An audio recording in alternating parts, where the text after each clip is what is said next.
Well, unfortunately, it was a bust at the junkyard today, finding parts for the MEEP that we could use to finish our projects we need to complete on it for our road trip with Triumph by Error. At the time of recording this video, we were actually supposed to be in the UP of Michigan, but scheduling conflicts for autocross being rescheduled has caused our trip to get pushed back. There's already been snow in the lower peninsula and the upper peninsula, and I'm not even anywhere near ready to go yet with the MEEP. And I haven't even cleaned it out yet, so I'm gonna start cleaning it out right now because there's a lot of stuff in the car that still needs to go on the car, and I'll show you what I'm talking about here. Well, baby Dildar and I cleaned the car out. We found a lot of stuff, didn't we, bud? He was mostly driving the entire time, weren't you? Yeah. So here's what we found inside the car. Got a couple cans of spray paint from when we repainted to a taxi theme, along with some spray paint here that I used to redo it to the Jurassic Park theme. Some new headlight wiring, more butt connectors, some duct tape, some off-road lights that are going to go on the car, new CB antenna for our road trip since we're still rocking the old coat hanger, my shoes, my fire extinguisher, part of a winch fair lead. This bag has marker lights in it that are going to go on the car. Some LED amber ones here. Pretty nice. We're going to eliminate the horribly done ones down there that I screwed up and put them in the grill so they're more protected. Got the gas pump handle from Team Punch Ref. And a surprising amount of trash. All that trash was in the car, which is kind of sad to say. The black bag is full of cans, and there's a shop light there. We got the taxidermied squirrel peanut on the dash, some cup holders down there, and the back end's actually cleaned out. That's just our tools we had for the rally. So now I got to cut the headliner out to try to find this leak that we're still having. And don't worry, that hubcap is broken, so it doesn't stay on that tire there, or that wheel. We'll fix that eventually. So let's get the headliner out of here. All right, so it's officially the next day. I got the car mostly cleaned out. As you can tell, I put some stuff in the back again that we need for our trip. But the one thing I still haven't figured out yet is the leak in the roof. As you can tell, I've bedlined the roof, but the undercoating is kind of coming off where the tape is on the roof, which shouldn't really be causing my leak still, but we're getting water in the back, and this gray thing, it actually just pours out of the roof, and still in the front in this area here. Unfortunately, it shorted out the radio, so the radio no longer works, and it's kind of a pain. I do drive with my headphones in, which is kind of probably not safe, but I can't drive going down the road without any kind of background noise going on. So the order of business for today is to try to figure out how to get this headliner out. As you can tell, it's pretty junk. It might have caught on fire in the back there when Punch Ref had it. I think it was when they were welding in that hoop that was in here that held the van body on. So yeah, today I'm going to cut this headliner out in pieces, and I'm going to attempt to figure out where the leak is coming from. I think I might have narrowed the leak problem in the back, possibly to the screws that are in the body back there. I thought about that when I was cleaning the car out yesterday. So I'm going to pull them screws out since they are just holding the headliner up, and I'm going to fill those with some body seam sealer. And hopefully with the headliner out up here, I can figure out where this water's coming from. We did have a leak coming from the sunroof track, which is sealed already, but it's still coming in somewhere. So I'll get you guys here in a second with the headliner out of the car. All right, well, good news is we got everything out of the back seat of the car, including the spare parts we had, and got the headliner out. Looks a little different in here. You can see a couple spots that I had sealed. Get my butt back in here. So up here, we got a hole that's full of urethane. There's another hole next to it there, also full. there was a hole here and here in the sunroof track. I did seal them from the outside, but it must not be sealed all the way. We have a screw here that I believe is the one for the roll bar, but that should be good. There was another hole somewhere in the track. There's that one there. And then in the back, that might be why water is coming in back there, other than the screws that are right there. So I'm gonna pull them screws out, zip tie all these wires back up, because I had to attach all the wires for the new hatch when I put it on, and seal that up. We're supposed to have some rain tonight and on Wednesday, and hopefully that takes care of our leak problem. Guess we'll find out tomorrow, but I'll get these sealed up. Not really sure what I'm going to use for the back there. Probably foam in a can, since it will be expanding, or the expanding foam. It'll fill up the gaps a little bit better.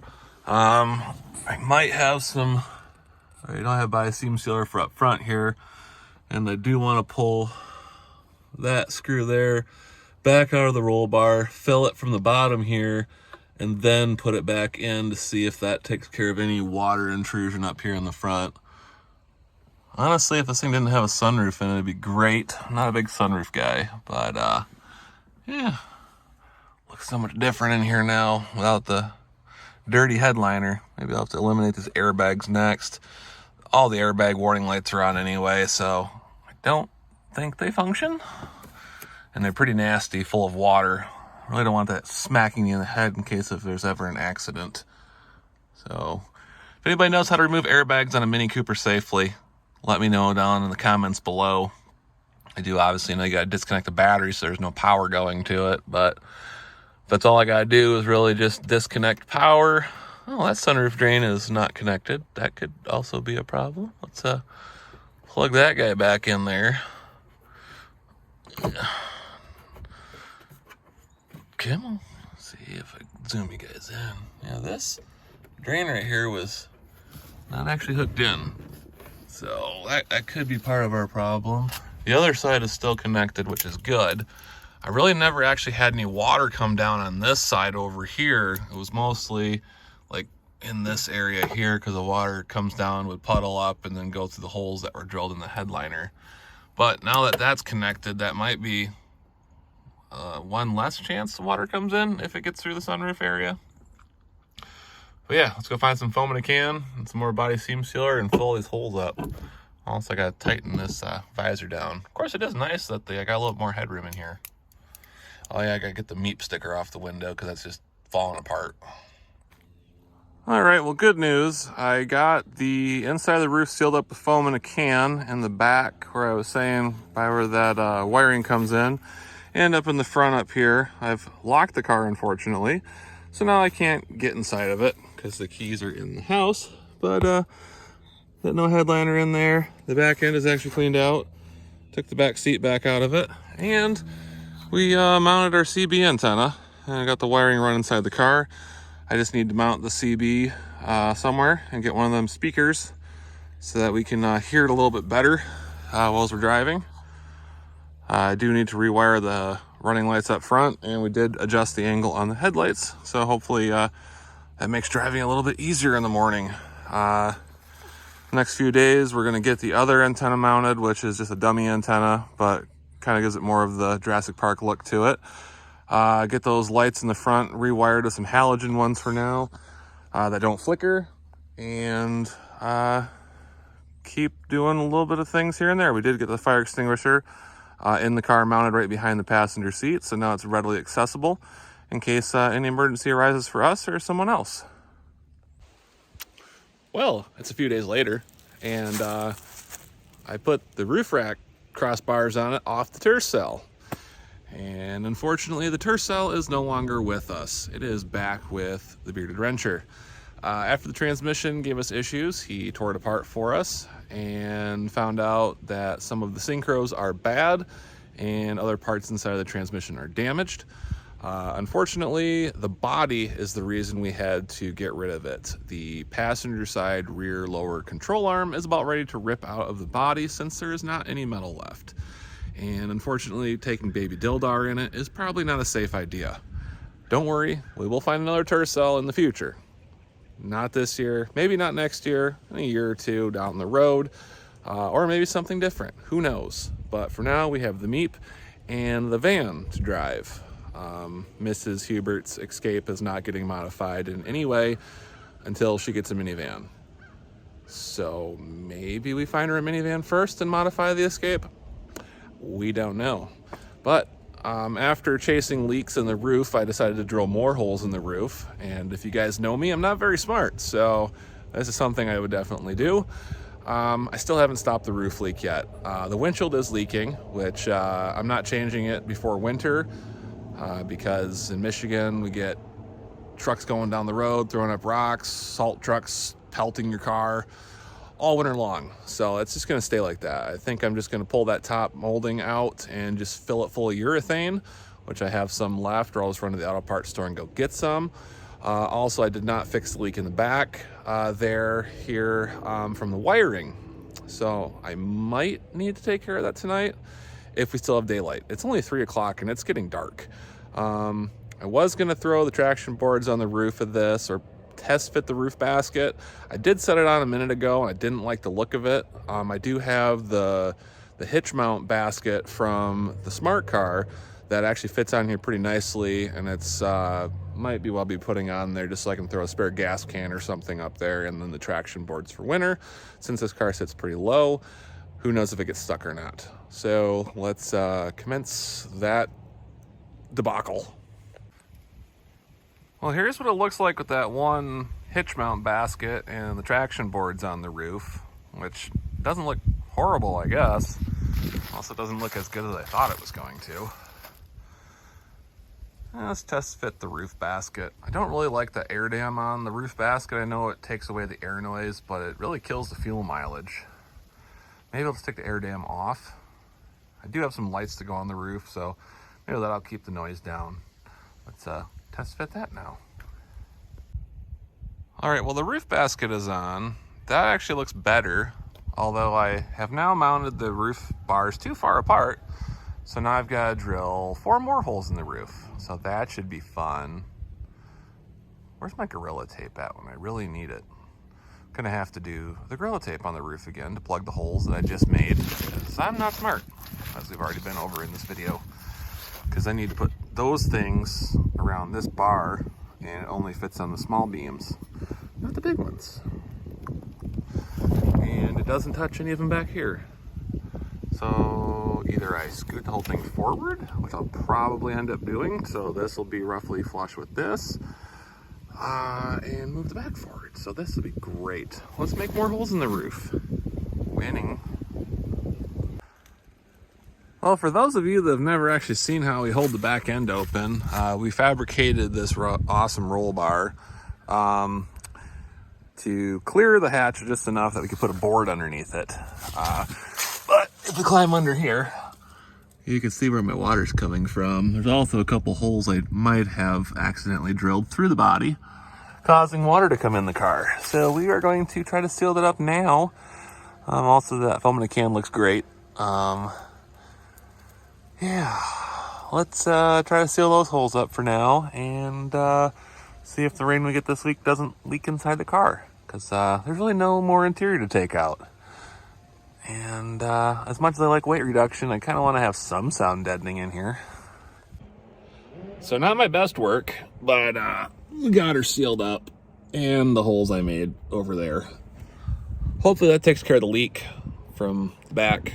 I'm going to cut the foam in a can out once I go to put the headliner in, but that'll be once we know the leak is stopped. However, I do want to fix the exhaust since it is still held up with 2 coat hangers from the rally, and it does rattle and drive me nuts when I drive.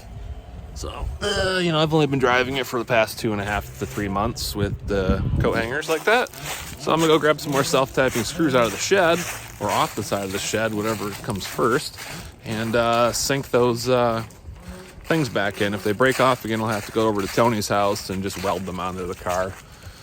Also, I do need to figure out where my lift blocks went for the front of the Prius that we got rid of. Maybe we can lift the front of the car at the same time. If they fit, that is. Because the back end is lifted from Punch Rath when they had it. They had blocks in the back. And it would be kind of nice to get the front end sitting the same height. Then I'll have to reposition the headlights again. So that'd be fun. You know, I could never do anything easy or once. Oh.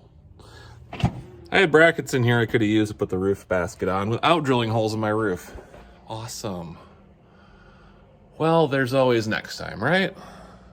Now I just gotta figure out where I put those lift blocks for the Prius, which might be in this box down here underneath everything. I'll look. All right, so the bracket thing here was actually in the new front box for the trailer. And it does not fit. Just barely doesn't fit. We could have Tony build us a bracket that fits these bolt holes that would weld to the bottom of this. Maybe I'll talk to him at work tomorrow. Otherwise, we can just make some new ones. It wouldn't be that hard, really. Probably be less work to make new ones than it is to customize this one to work. But yeah. Well, I got my answer there. Those will not work. All right, well, much too long later, I finally got 3 screws bolted into the body of the car holding this muffler attachment on. If that doesn't work, we'll have to go to Tony's house and just weld it to the car, because this is getting ridiculous. It took forever, and one of the stupid bolts wouldn't come out, so I had to leave it in there and make a new hole. So hopefully that holds. If it doesn't, like I said, we'll just weld it in place. Darn tailgate's like a beating. It's a good thing I'm not really using it for anything other than just, you know, keep the water out. Oh, Lord. I did get a cool bumper sticker for the car, though, other than the warning parts may fall off at any time. All right, well, after a lot of choice words and things for my car, I've got the roof basket on. I just actually set the front bumper on there to see how it looks, and I kind of like it, so I might have to take that lower one off there and actually mount this YJ bumper I have. It's been floating around for a while on the car. If I take the other one off and kind of mount it in those same holes, it'll drop it down enough where it clears the fender and whatnot. I don't know, what do you guys think? It's just sitting around the yard anyway. It's not like it's gonna hurt anything being on the front of the car. I've already hit 3 raccoons. And those fog lights that are at the bottom are gonna be coming off, and we'll be putting some round ones on the front. So, yeah. Well, that's it for this episode of messing with the MEEP. I did notice the antenna for the car that doesn't do anything was leaking, so I filled it with foam in a can and some body seam sealer. So hopefully that takes care of that leak, and we don't gain any new leaks on the car. But yeah, we'll be doing a couple more things. I got traction boards I want to still put on the car, possibly mount that front bumper. We also have to switch the tires around for winter and a couple more things. But thanks for watching, and we'll see you on the next one. It's a good thing I decided to look in the van before I closed it up, because Gabby has decided she's going to drive. And I don't think she wants to be locked in here all night. Come on, Gabs. Let's go outside. You've been helping with cars long enough. Come on. Let's get some food. You're probably hungry.